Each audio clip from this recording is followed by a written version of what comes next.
And this building just coming up on the right, this is the Toronto Reference Library. It's one of the largest libraries in the city. It's about 1.5 million volumes.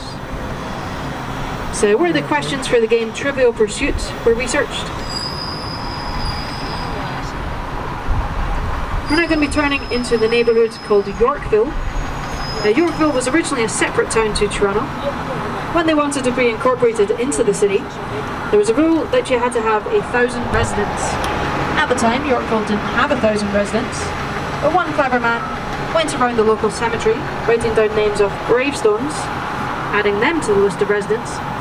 Nobody from the city thought to check, so they were incorporated into the city.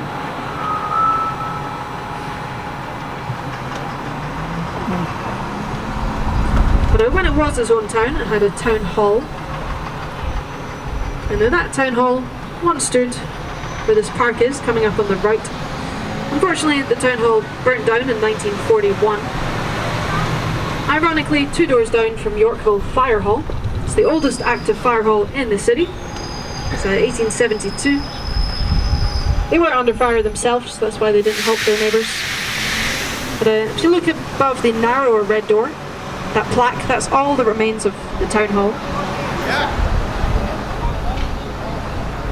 The newer building coming up on the right is the Four Seasons private residence. And this is home to the most expensive condo in Canada.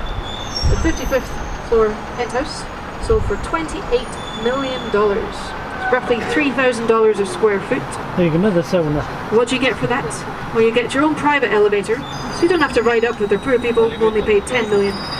You get his and her libraries, refrigerated wardrobes, that's for your mink coats. You also get separate quarters for your staff.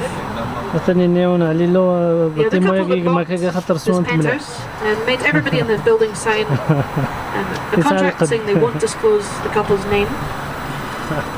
But they recently went into a divorce battle, so it became public knowledge. It's a Finnish entrepreneur and his wife, and they've actually recently put it back on the market. It's now selling for $36 million. So if you have a few spare change lying around, can you come live here?